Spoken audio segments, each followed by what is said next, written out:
Today on the Idiot's Guide, we are continuing the discussion about the art of negotiating. Today with elementary aged children. From the FBI field manual for hostage negotiations. And an update on our mission to improve our shape. Yes, I said shape because that's what we're trying to do, is change what shape we are. And, what we're doing well, what we aren't doing very well. I'm your host, Adam Richardson, a.k.a. The Profit Hacker, and I'm joined by the man in charge, Mr. Joe Haslam. Welcome to the Idiot's Guide.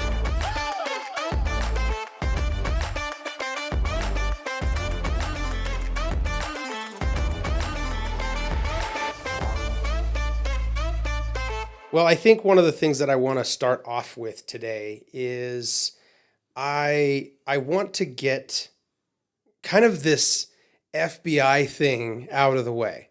I alluded to it immediately there in the front end of this, and Joe is shaking his head.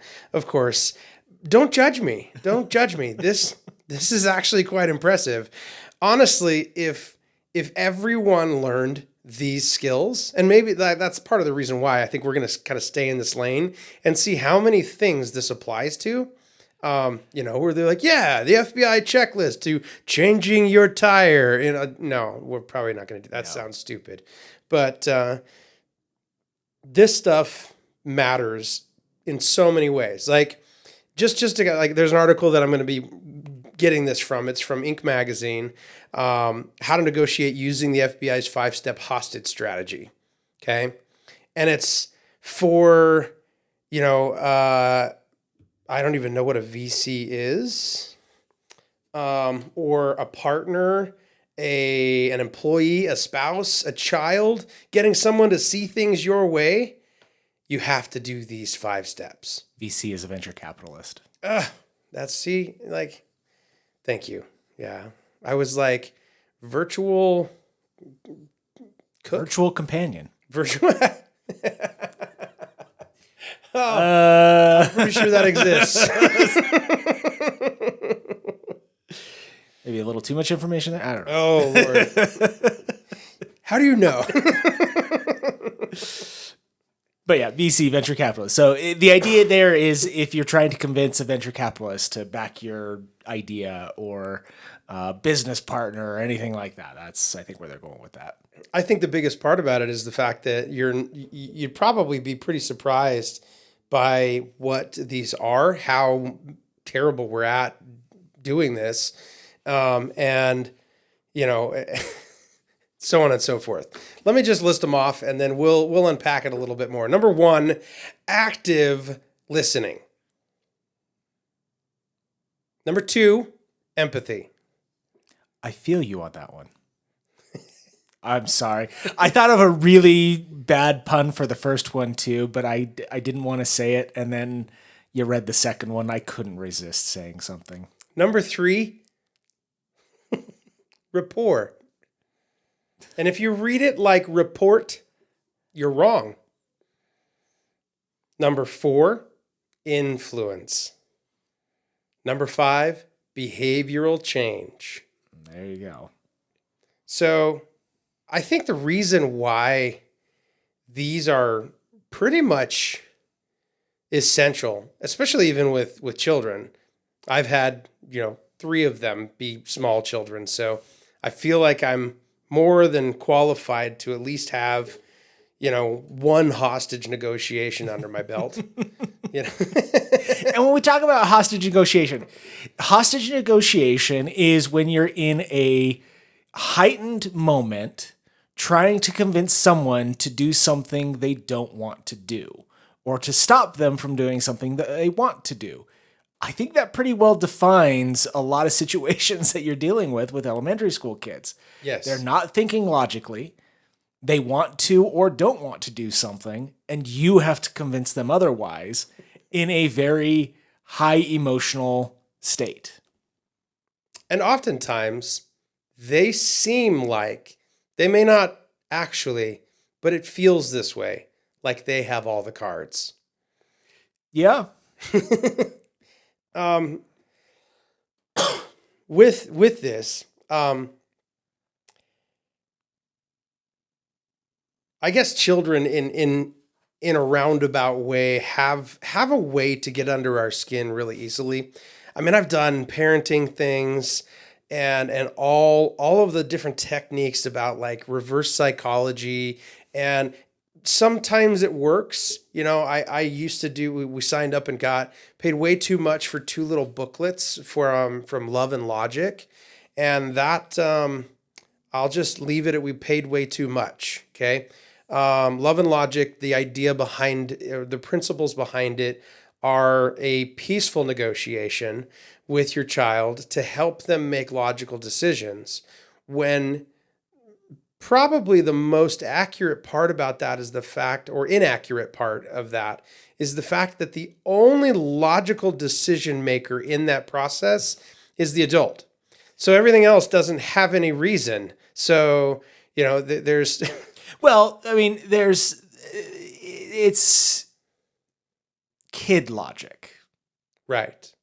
It's kid reasoning, which is very egocentric and is very exclusionary of anyone else. Yeah. And so they only see the world from their perspective.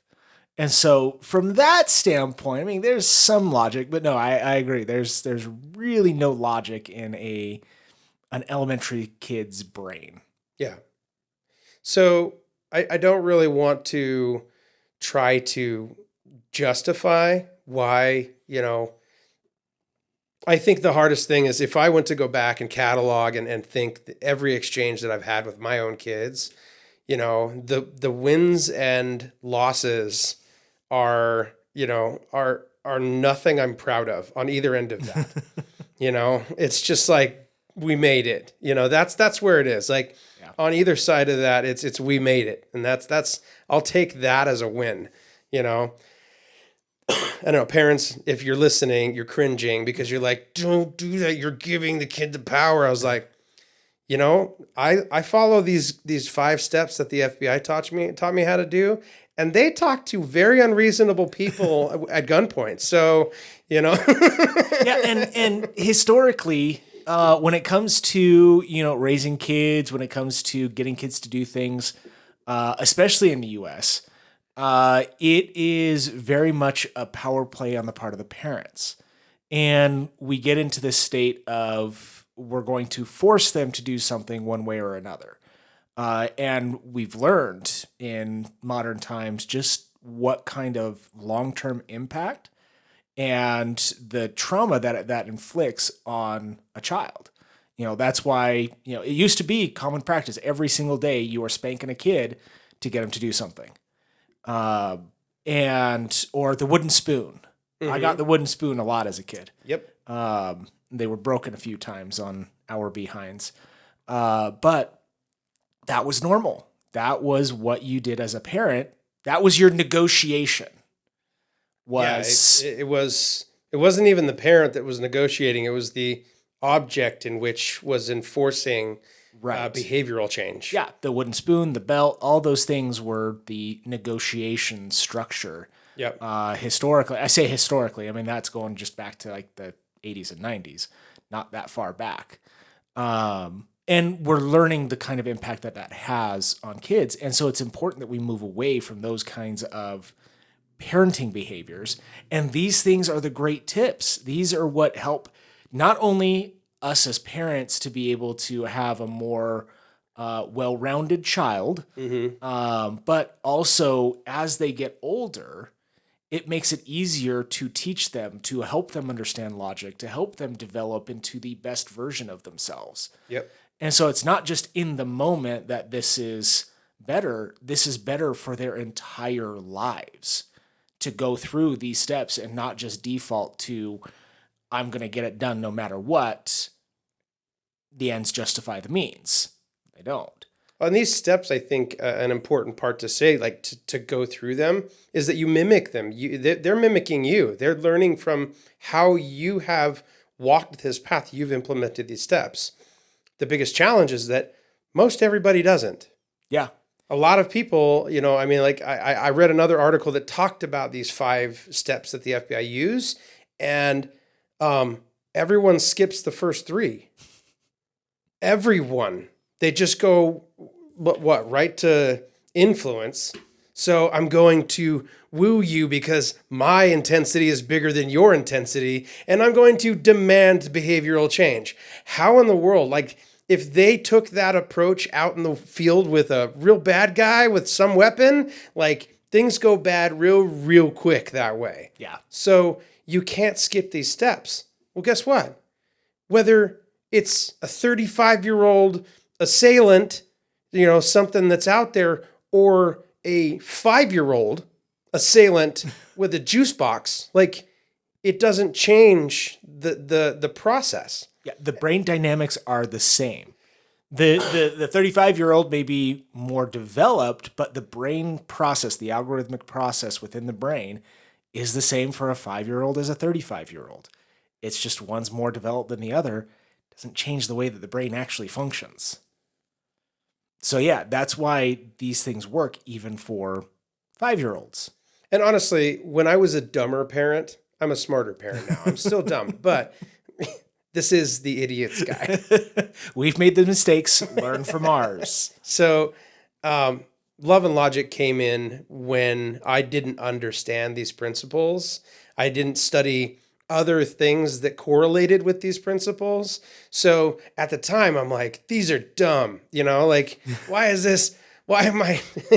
But now I think about, like, conversations. I have a 7-year-old, and those conversations from early on, like, I'm still dealing with moments that I feel like I'm in a hostage negotiation. Like, don't worry. Like, last time we talked, I mentioned the word terrorist for a reason, because it feels like it sometimes. Okay. But a lot of this stuff, like, when we're dealing with this, there are some steps that when we take and do them correctly, the outcome changes entirely. And even though we want that behavioral change, ultimately that is the goal as a parent, is we want to behaviorally change what's going on, help them make good decisions about what they're doing. Well, then, try this, give it a try it a couple times. Look up FBI 5-step checklist for hostage negotiations. It's out there. It's plain as day. Write it on your phone background and be like, okay, well, actively listen. Okay.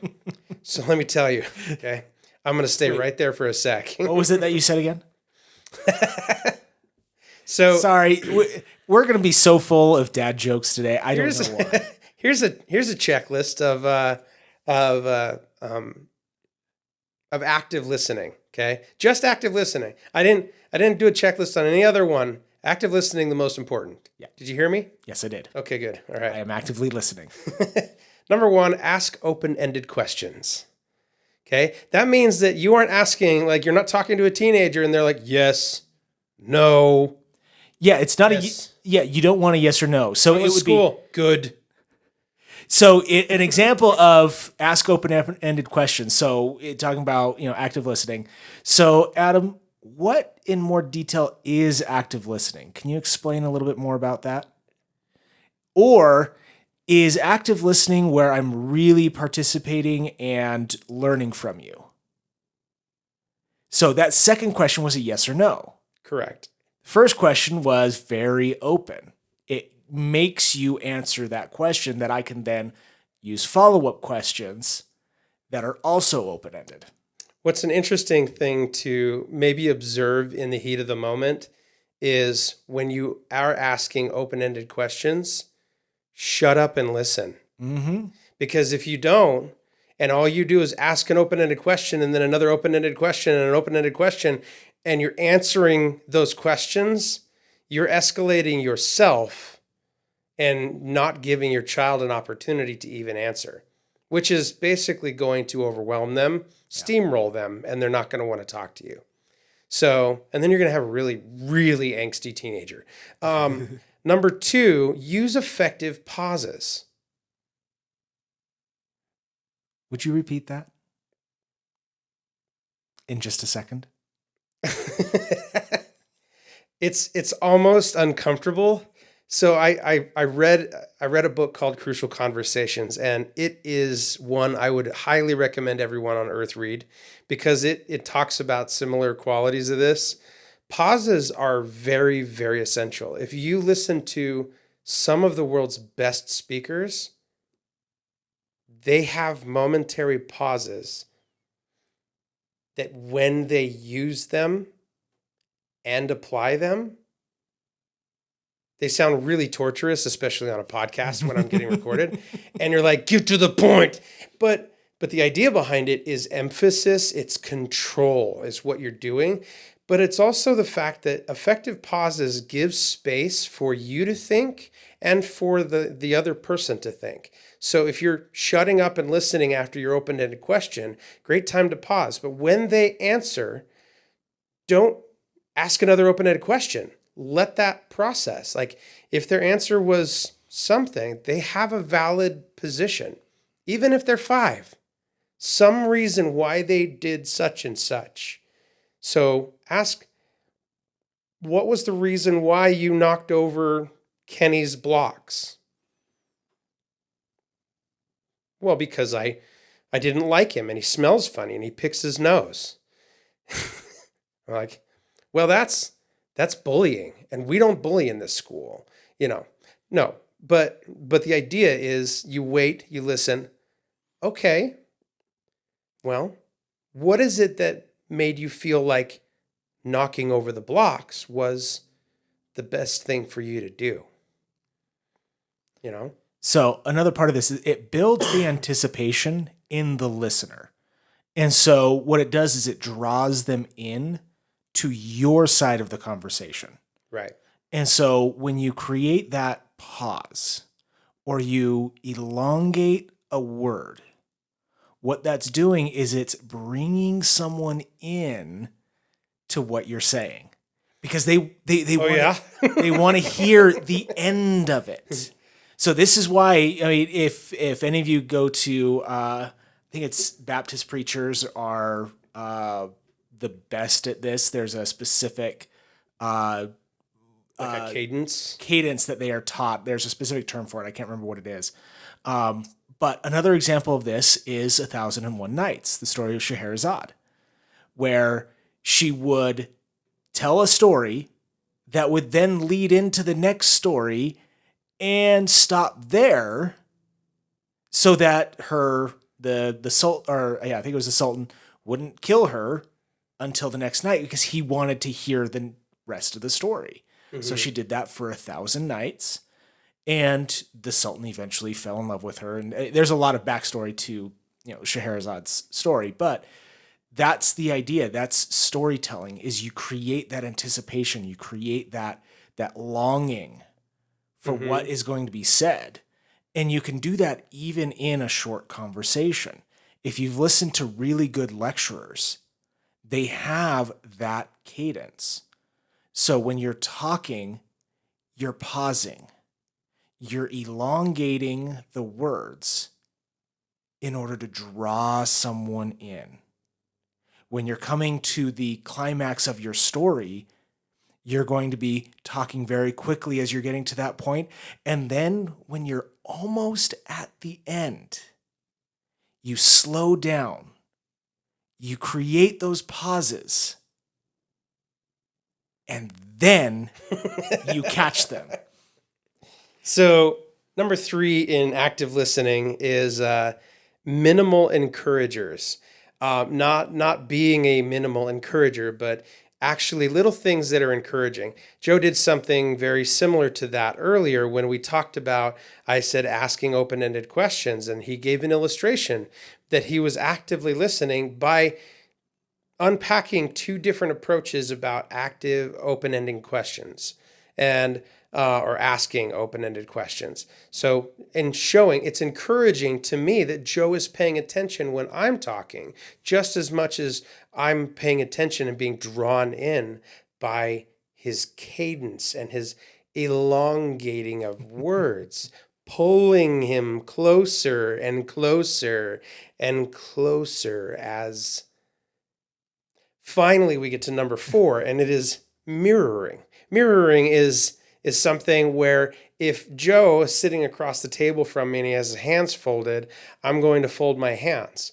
The reason why is subconsciously, if you mirror somebody, and like this works with a little kid. I'm a very big guy. So for me to mirror a little kid means that I have to drop down to my knees, or I have to sit Indian style on the floor, whatever I have to make myself lower to where I can make eye contact at least, or a little bit below their eye contact, so that they don't feel like I'm just towering over them. Even if I'm doing all of those other steps right, if I don't do something that brings my face down to their face, then it's going to potentially cause a conflict with that. So mirroring is really, really important. It subconsciously, it makes it feel like there's a sense of safety. They're talking to themselves. They trust. It breaks down that barrier without having to try to earn it as easy as difficultly. Is that even a word? Goodness, terrible. Anyway, number 5. Before you move on to the next one, I do have a story about this. Okay. So I had a Great Dane many, many years ago who was a very empathetic dog. She was amazing when it came to sharing emotions. But when we first got her, we had a cat in the house.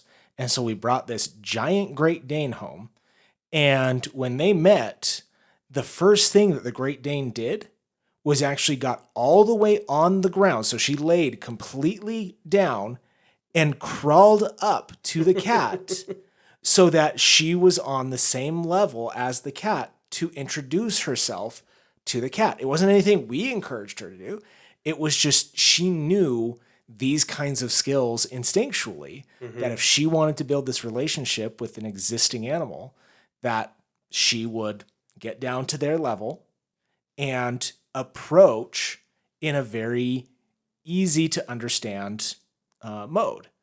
And so this is something that maybe with our intellectual minds we've kind of forgotten how to do. But just understanding that perspective of sometimes we can be very imposing. Think about a Great Dane versus a little cat. That's a very scary thought. Yeah. And so for her to get down on all four, to get down on her belly and to crawl up to the cat to introduce herself, that was a perfect example of how something like that works. That's the mirroring. Mm-hmm. And the last one is paraphrasing. Paraphrasing is basically just rephrasing, not making it awkward, like you are saying exactly this, but saying, okay, so if I have this right, what you're asking is this, and reiterating in a general sense that what that also does is acknowledges the fact that maybe you missed something and you're asking for that clarity in the same process of that. So if you ask something, you're basically revealing the way that you are seeing that explanation, or you are understanding what they're saying, so that if it needs clarity, you're revealing that to somebody. That's yes, it's a vulnerable position because it could be construed as weak, but if both of you guys are implementing the same tactics, it's going to be peaceful because both of you guys, okay, so what you're saying is that I said is that you're saying, and no, it's not going to get that bad, hopefully. But guys, this is just active listening, okay? Now, the rest of them, I don't have 5 more amplified. The only reason why this one is so crucial to have that kind of expansion is because no one does this. We are so bad at this kind of stuff. Everyone has a narrative, even especially in an argument. Have you ever been driving down the road and you're like, man, if I could go back to that cashier and just give him a piece of my mind, I'd have been like, you know what, sir? And this whole video just plays out in your head. You're going, man, I would have said this and I'm going to say this. And you're literally like acting it out in your car. Your mind does that in between your questions. So when you ask an open-ended question and you don't shut up and listen, your mind is already answering that question. So the moment somebody else answers, it doesn't matter what they say, you already have answered it for yourself and are on attack to get them the next thing. Yeah. We do this a lot when it comes to road rage as well. And so if you stop and think, okay, this person just cut me off, you are immediately thinking this guy's a jerk, he meant to do that, et cetera, et cetera, et cetera. When in reality, he may be a jerk. I'm not saying that, this person that cut you off isn't, but they may not have seen you there. They may not have, there may be an infinite number of reasons why they did that without being a jerk. And so the idea is that's what empathy is, looking at it and understanding it from someone else's perspective. And that's what active listening is. You are clarifying what their position is. You are mirroring what they are doing. You are listening to their understanding to get their perspective. And then you are adjusting your own perspective based on that information. That's all active listening is empathy. Something that, again, we humans are not very good at. But it is why it's also the next one in order is empathy. Yeah. And it's not like, oh man, I just want to understand someone's, it's not just about feeling someone else's feels. Okay. It's actually about, connecting, about those feelings. And then when you're talking, someone's sharing those feelings and you're actively listening and you're paraphrasing back, you're like, oh man, I bet that was really difficult. When you think about the story I just talked about, did I say Timmy or Kenny? I don't know what name I did, was knocked over his blocks because he smells funny and he picks his boogers. Okay. Then, maybe like understand, oh man, now I have two kids I have to empathize with in this scenario here. Why? Because one kid felt passionate and angry enough to outburst against this other kid, and the other kid feeling that outburst because of the fact that they're dealing with whatever, and they just heard that they smell funny and that they pick their nose, and now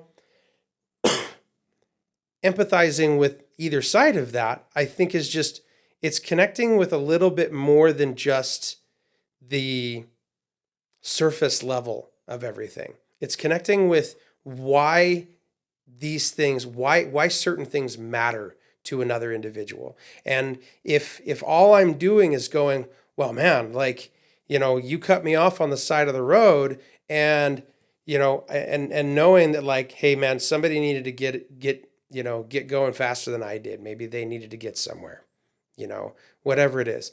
Now, I don't necessarily, I probably wouldn't act that way if somebody cut me off on the side of the road. I'd be like, bleepity, bleepity, bleep. But the whole point of this is kind of looking inside and searching that to go, how and why is this person feeling this way, or feeling like they need to be this, to go this direction. A few episodes ago, we talked about biases that we all have.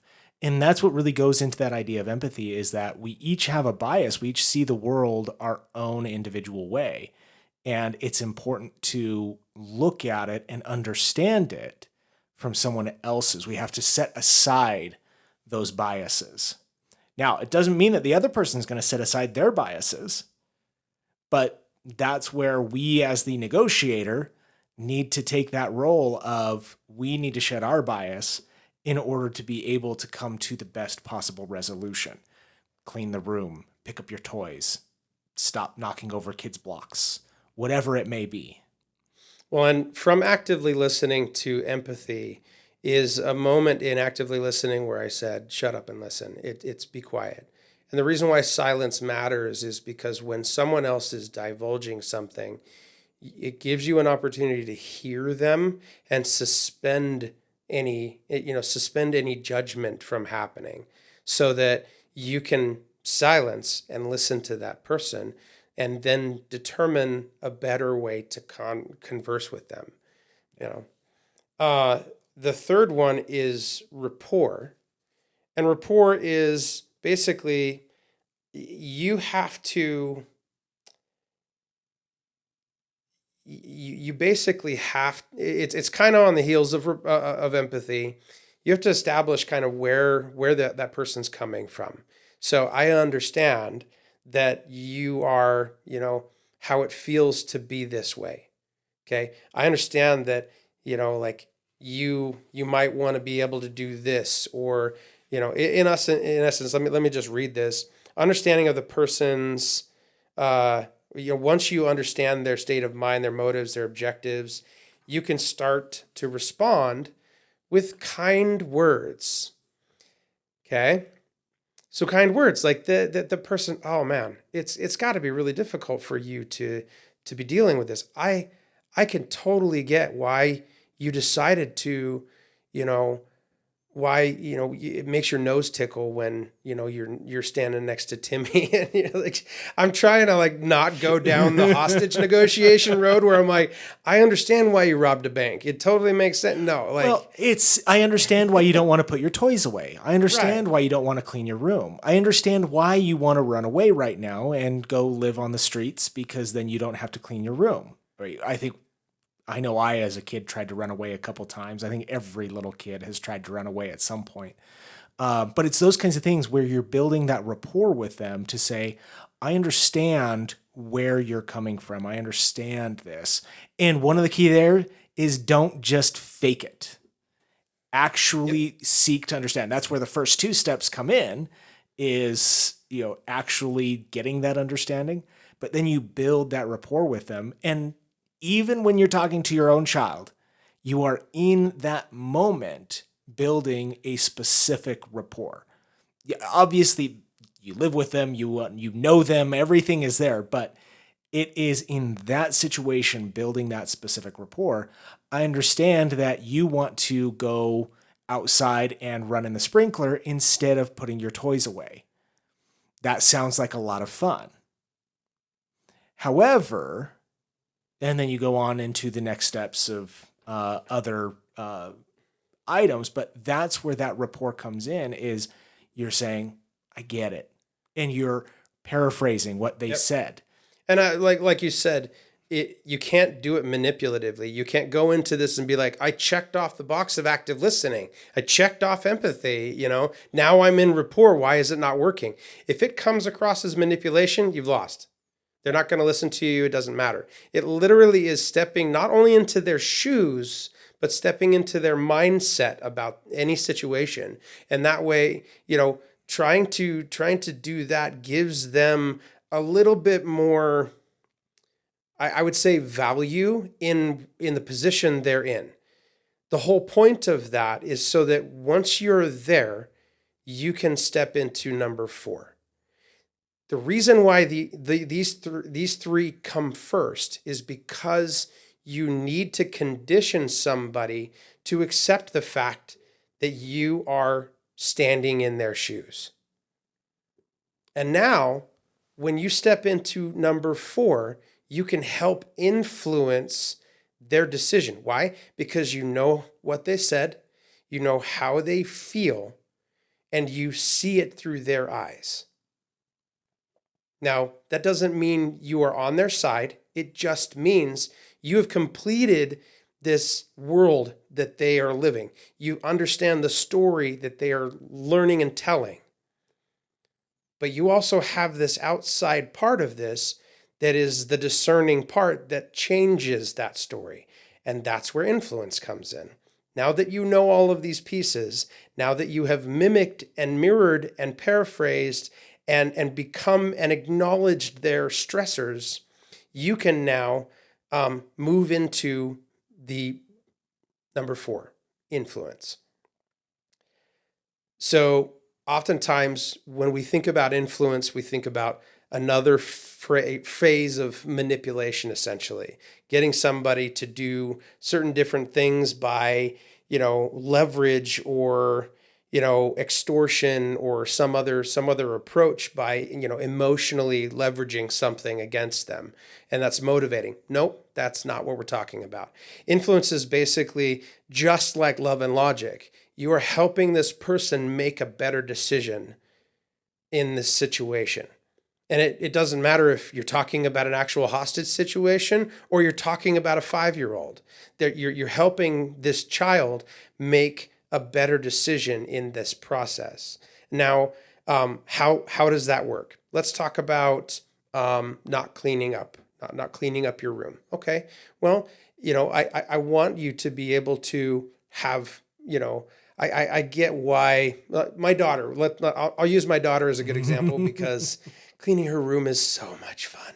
Yeah. Yeah. No, I don't like doing it, but I end up doing it all the time because I don't win in this negotiation here. Okay. Um, she has such an easy time making a mess. She can't figure out why it's so difficult to clean it up. It's always so hard and it's so much. And I'm like, well, but you got it that way. Like literally it took you about 15 minutes and it's a war zone. And, I need you to clean it up. And, like she wants to go to a friend's house. Okay, well, now I have a scenario. Now I have to listen. Well, like start actively listening. Now I empathize. Oh, I totally understand, why, like if you have such a big mess in your room, it's really difficult. But I did want to go over to my friend's house and play, right? Is that what you wanted to go do? Yeah. Oh, okay. Well, I definitely want to make sure that my messes are taken care of before I do that, huh? Yeah, because I can't go to bed later in a mess. I don't even have a bed to sleep on. I need to clean it up. Yeah, okay. All right. Well, my kid's gonna have some level of reason in that where she's like, okay, yeah, you're right. I have to go to bed later. And if I just leave it and go play, then I won't be able to, and maybe that's not the best example. Yeah, I mean, it's hard to come up with examples like this, because we're basically imagining both sides of the situation. So I mean, we can manipulate that story to whatever we want. Right. But I mean, a good example of this is you say you're bringing logic back into this, and so you're using the understanding that you have to bring a logical understanding, and so you say you want to go out and play with your friend. Well, if you have a dirty room, it means that you're going to have to come home earlier. That if you're playing with your friend, you have to come home earlier than you might want to. Is that true? And again, you're paraphrasing that. You're helping them to mimic those kinds of things. Mm-hmm. So they paraphrase it back to you and confirm or deny your premise. And then by them walking through that process and say, okay, so if that's a solution we don't want, then what is another solution that we can do? And so they say, well, if I clean it now, then I can spend more time with my friends because I don't have to come back early. Yeah. That's great. And so they clean up now, they go spend time with friends, everything's good. Or I want to go spend time with friends. Well, you're going to have to come back a half hour early to do that. Are you going to be able to do that? And a lot of times they'll say, yeah. So you may have lost that situation because they won't come back on time. But the next time you say, this is another solution, but last time we tried that and it didn't work, did it? And that idea of now you're bringing in more of this story, more of the back examples. And they say, no, you're right, I didn't. And then you can use that as an opportunity to influence them to understand that their decision-making after the fact isn't great. And so it helps build. I hope you can see and understand that all of these tools are helping not just to get the job done, but it's actually helping them to learn and grow and develop. Because in the end, it really doesn't matter if the room's clean. It really, really doesn't. Right. It's not the end of the world. It's not a big issue. The most important thing is you are helping them to learn and develop those logical processes so that as they grow up, it doesn't become an issue again. They understand what they need to do in the future. So that's where these things are great for a hostage negotiation and a 35-year-old, but what these do is it really helps to develop that as a young person and be able to learn how to communicate, learn how to understand, and they're going to mimic you. They're going to be following what you're doing. And then by the time they're a teenager, they're going to be turning this around on you. And you're going to be so proud. You're going to hate it, but you're going to be so proud. Yes. That, hey, they just used those hostage negotiation tricks on me to get what they wanted. So one of the things that it talks about in step 4 on this article here is reframing the objectives in a way that addresses a deeper or more relevant problem than the one they originally presented with you. So, or presented you with. So let's say, for example, we talk about the room. You just used it. You reframed it to go, well, then you're going to have to come home earlier if you go play with your friends because we have to get to the point of cleaning your room. So, I mean, I wouldn't want you to have less time with your friends, you know. The reality is that, you know, just like you said, it really doesn't matter either way. The room, you know, ultimately they're dirty from the time they are born until they no longer live in your house and it's not their room anymore. But the idea is when you reframe their thought process, it lends easy to the behavioral change in number 5. Number 5, behavioral change essentially is, and this is the problem that most people go to. When we look at behavioral change, especially, I'm like I said, I'm a parent. I have kids. I have a 7-year-old actively, you know, being difficult, active, right? Probably right now at my house, you know. But it's a pretty safe bet. But usually, as parents especially, we come at this right at behavioral change. We even forget influence. There's no reason for influence. Why? Like, that's love and logic. There you go. Okay, we can use love and logic right there. Get that reframing happening. But no, you know, if I'm from, unfortunately, church circles very much are about this. First time, every time. First time obedience. So having my kids when they were little recite, when do we obey? First time, when? Every time. Okay. So what does that mean? That means if I say no, I have no other explanation. I am in charge. You listen to me. And that's scary. That's intimidating. You hear other parents that are like, you're over here cringing as I'm admitting to you that, like, these are the approaches that I was coached by parents who were like, you know, your kids are so good. How are they so good? You're like, no, they weren't. They're terrible demons too, just like yours are, you know. But at the end of the day, like, these principles, if applied, they're not, it isn't something like, I was told I was out of line if I didn't expect first time every time. Like, you obey first time every time. And that was it. That's the only option. There are moments where I feel like that is the essential. Like, you are too unreasonable. Now we just go with option number 1. You obey me. I'm dad because I said dad, so. You are making me dad. Do not make me angry. You know, but I become Hulk dad. There you go. But what's interesting is behavioral change happens because we land on reframing of a perspective. When they have a little bit more broad perspective about what's going on, behavioral change is not expecting someone to just accept your truth. Here's what it is. This is what it's going to be. You obey me. Okay? Sure. If they're 2, good luck. If they're 3, good luck. If they're 30, good luck. Yeah. Nobody, everybody's has their own truth.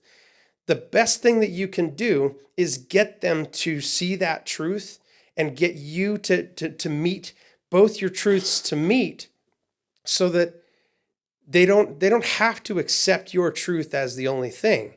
It's finding the common ground because of that influence that says, okay, and being able to adjust the outcome. Look, you got the room cleaned. Why? Because you gave a little bit bigger perspective. So I want to play with my friends. That's the truth. Yes, you're absolutely right. You also have a mess. That's my truth. Okay?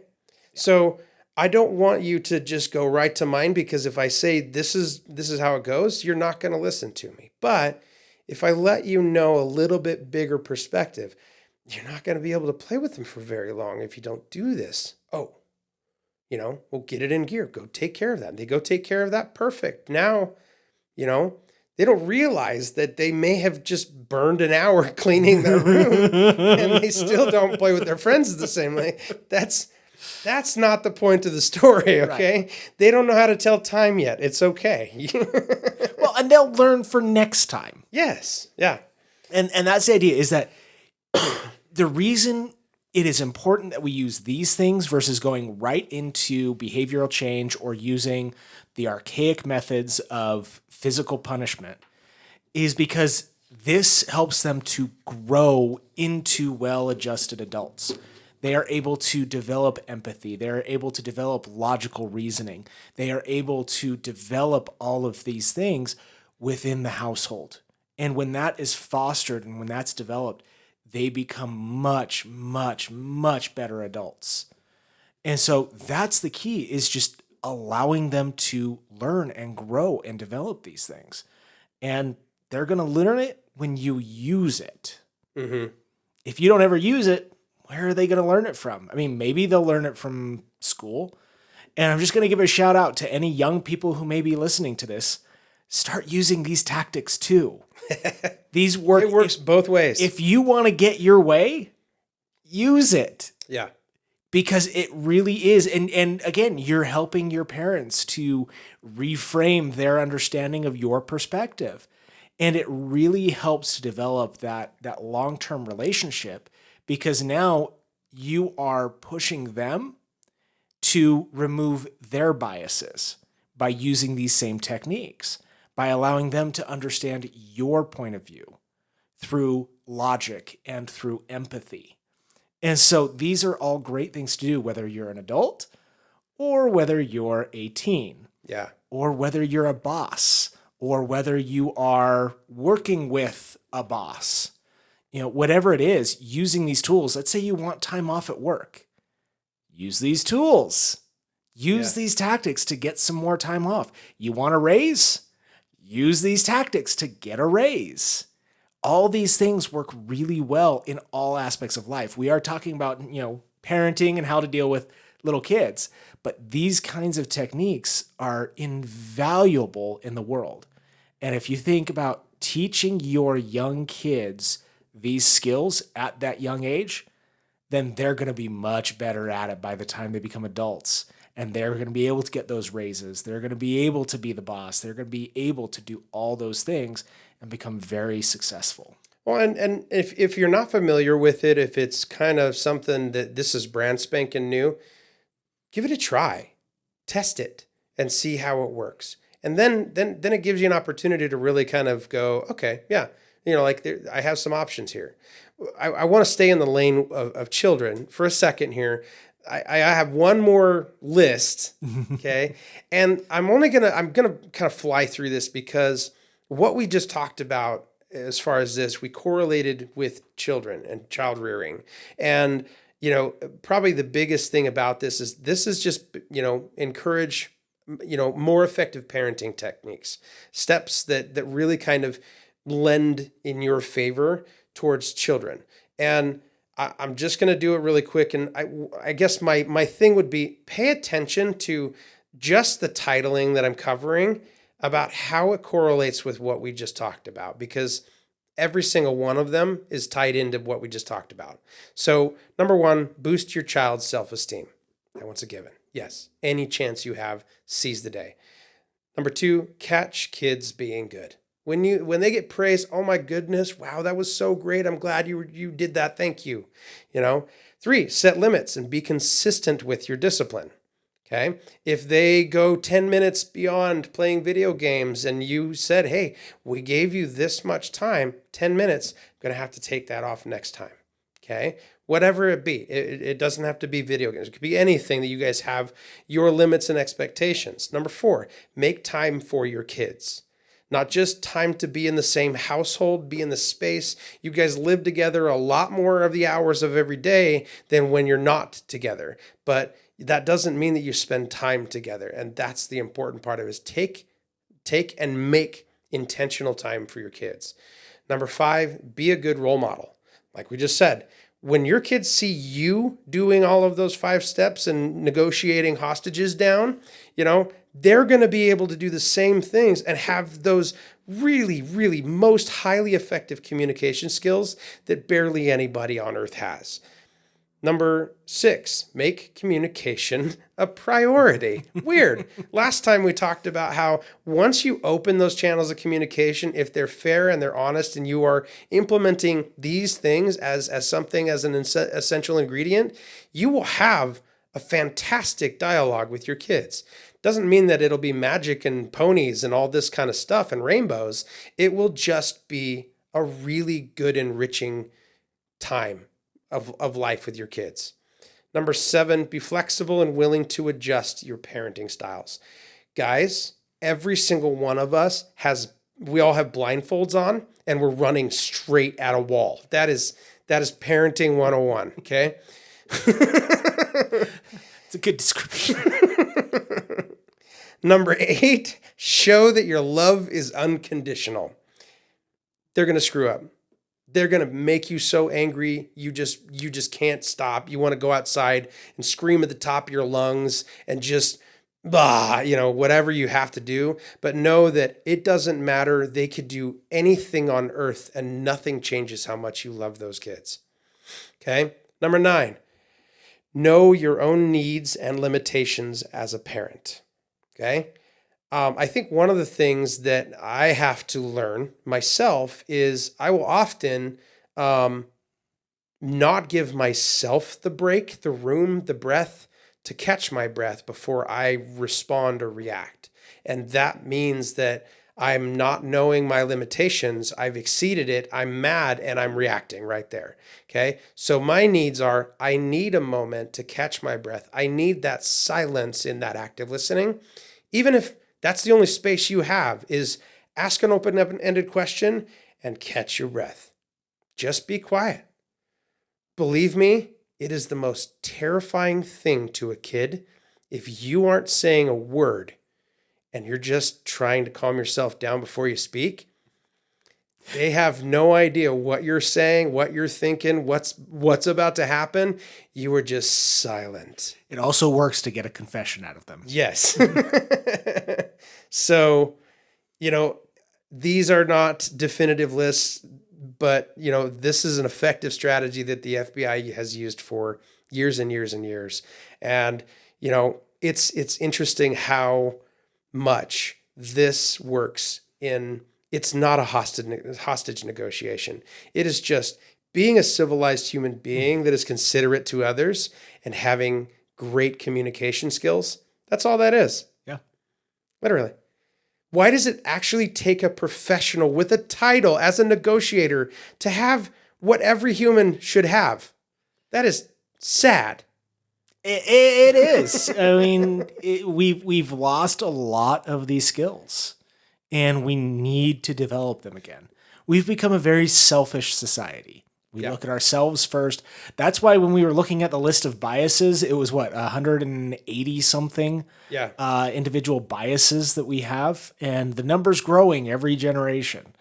We think about ourselves first. I mean, that's the number one principle of economic principle is humans will behave in their own best interest first. And all economic charts, all economic teaching is based on that one principle. Mm-hmm. And it's really scary that we are so selfish and that it continues to get worse. But being empathetic, that active listening, looking at someone else first is so important to that process. Yeah. And the more we can teach our kids, the more we can reverse the path that we're on of becoming more and more selfish, and in time, hopefully become less and less selfish. So, before we run too much on time, I do want to shift gears and at least update, not necessarily on a selfish approach, but just kind of where we are. In the last couple of weeks, we put out an episode that was about us getting in shape and working on our health and capturing some of those things. I will admit that I probably am moving a lot slower than I thought I would. I did go work out. I did do some jujitsu training the other week and gassed out training, just doing specific training with people. Like I was done. Literally, I felt like I was so out of shape. The moment that the older brown belt guy was like, "You just take your time, man. You're okay." And I was like, "What? Am I like making lots of like dying noises? Is this why you're coaching me on being? It's all right." Like, I don't want to go back until I'm not sounding like I'm gonna die while I train. Like, Well, and one of the reasons we want to share this is because a lot of times we feel like when we start a new process or anything, it's, we get discouraged. And very so easily. having someone to talk to about this when you're on your own journey is really important. Give progress reports, give Yeah. updates, and know that none of us are perfect. That's why we want to talk about this. I mean, we want to show you that this is we're not that guy that all the YouTube commercials I always see, he's lifting up his shirt with the abs. Oh, this is after 2 weeks of a workout. And all I do is eat pizza. And you're like, what is wrong with you? Like, this isn't that. Liar. I mean, that is, that's marketing. yeah. This is real. These are real guys who are in real shapes that are working on getting into different shapes. If I could someday, you don't want me to lift my shirt. It would be a hairy bagel. That's basically what it is. I don't think anyone wants that image of either of us. No one ever. So, that being said, yeah, I still have the gym membership. I have to work on some more gym oriented routines rather than going and training for a little bit, just so that I feel more comfortable and I don't, sound like I'm going to die. I'll go to the gym and sound like I'm going to die because there's a lot of other people there that'll do that too. Yeah. But when you're directly hands-on training with somebody and you sound like that, they really are concerned. And I'm concerned about that because I'm not hearing it myself. So anyway, that being said, I'm doing that. I have adjusted what I'm eating as far as I'm going towards more of a Mediterranean style diet. There's a book that I'll be reading soon called The Blue Zones, and it talks about basically it's talking about the cultures and societies that live around the equator that are some of the longest living human beings on Earth. Like that region produces the longest living humans on Earth. And why? What is it about them? That kind of stuff. Now it's really gimmicky. It's gotten down that road where they're like, we can really capitalize on this. Let's make money. Of course, it gets distorted. Yeah. But the principle still is there. And that's what I'm gravitating towards is like, okay, let's talk about like the steps, not the flashy stupidity. Like, Yeah. I don't care that the happiest people on earth. I'm not. But anyway, that being said, that's kind of where I'm at. Do you want to admit to where you're at? So I've been doing really good on the physical side of it. So being more active. So that's been good. So I was just, before we started the podcast, I was checking the health stats on my iPhone. And I am 80% more active Nice. this year than I was the same time last year. So that's really good. I think it's about 50% more steps in a day than I was, even a couple of months ago. So that's been really good. I've been more active. Eating, I've been, eating a little bit more junk than I should the last few weeks. Eating more emotionally than logically. I still do all my food prep. It's just when I get home at night, I just don't feel like pulling out my chicken and rice and heating it up. And that cheeseburger just sounds a whole lot better. And so I haven't been doing so great on that side of it. I am looking at getting an exercise machine, so a big, workout machine, to be able to do some of that. I have noticed I'm getting a little bit more definition in my midsection. Nice. So I've still got, the little muffin top that comes down. But closer up to my ribs, I can actually see some definition of muscles going on. So the exercise side of it seems to be working. And for the most part, I mean, dinner is the meal where I've been failing the most. But breakfast and lunch, I'm actually doing really good on it. I figured out a new snack. Because one of the things that I have a hard time with is finding snacks that are low sodium, low fat, high protein. Mm-hmm. And so you can do nuts, Yeah. but nuts are super expensive. And so Yes. it's really hard to get enough out of the, peanuts or cashews or whatever. Plus, it's really hard to find them that are lightly salted. And even when they're lightly salted, it's not low sodium. Yes. So I actually looked up how to make my own refried beans. And so I have been making my own refried beans. And it is insanely easy. It takes me maybe 5-10 minutes to make a big batch of refried beans. And so I've also been making my own tortilla chips. So I get the corn tortillas, cut them into 6 parts, put them in the air fryer. And so I've got my own chips, no salt. I've got my low sodium, no fat pinto beans that I make into my refried beans. And so it's a great evening snack when I'm feeling I want something else. Good amount of calories that are non-fat calories. Mm-hmm. They're good protein. There's good fiber.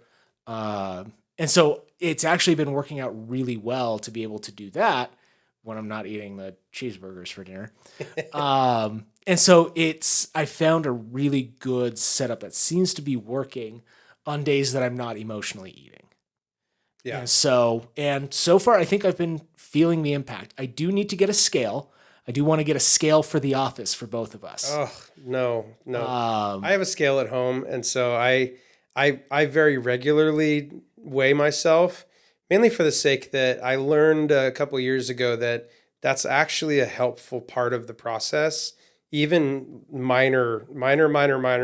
It might just be water for something like that, but even those minor increments that you're dropping weight are, as you do that regularly, like daily, you do this and you weigh in, you're going to see these increments like continue to gradually drop. And just seeing it do that, you want it to keep going. You look forward to the next day, staying true to what you're doing. It's giving you that immediate result that we so crave. We crave immediate like satisfaction. And so that's a way to kind of see that is by weighing every day so that you do this. Now, granted, if you cave and eat a cheeseburger, you're going to see the immediate result the Yeah. next day. However, you also, it works both ways. You'll see that, and it's not going to be just devastating because you're like, oh man, I had a weekend binge. I didn't do anything. And then all of a sudden I'm like, I put on 5 pounds. Like, what just happened? Guys, it's water weight. Okay. And two, keep weighing daily. Like that is something that will give you that immediate satisfaction that your mind craves. Yeah, another thing that I want to do. So one of the reasons I want to get a scale is not just for weight, because it's not necessarily always about weight. So one thing that's going to be happening to me is this exercise machine that I want to get is going to help me build muscle. And so I may not actually lose pounds because I will be working out. And so I will be building muscle, which is going to increase my weight while losing fat, which will hopefully net down, but it's not going to be like this huge drastic decrease in weight. But what I want to get is one that tracks your your body fat percentage. Okay. Because my big problem, and we talked about this when we did this, is the fat infiltration within my torso. Because that's where all the fat distributes in my body is in my torso. And so it impinges on all my organs. So to be healthy, I need to get rid of as much of that fat as possible. So it's not about, looking good and, walking around with that 6-pack. It's about getting rid of that fat. I mean, that's a good side effect. It is. I'm not saying I'm not going to, like that, but it's more about being healthy. Yeah. And so for me specifically, it is getting rid of that fat percentage within my body composition. And so that's one thing that I really want to start tracking more of, so that I can see as I'm doing the exercise, as I'm doing the workouts to build muscle, that I can see that fat decrease. Well, then you got to step barefoot and hold a little wand.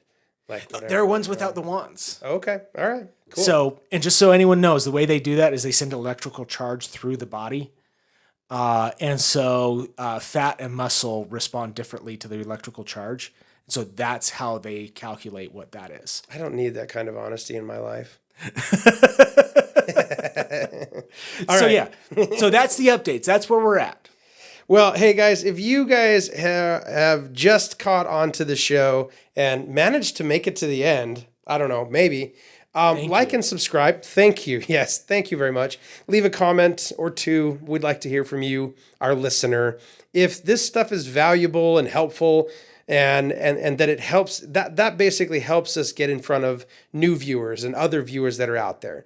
But we've reached the end of our show, and we got to stop. We're like way over our time that we're supposed to. We always are. Thanks for listening and watching. Life is too short, so keep laughing and learning, and remember, idiots have way more fun. Check your shoes.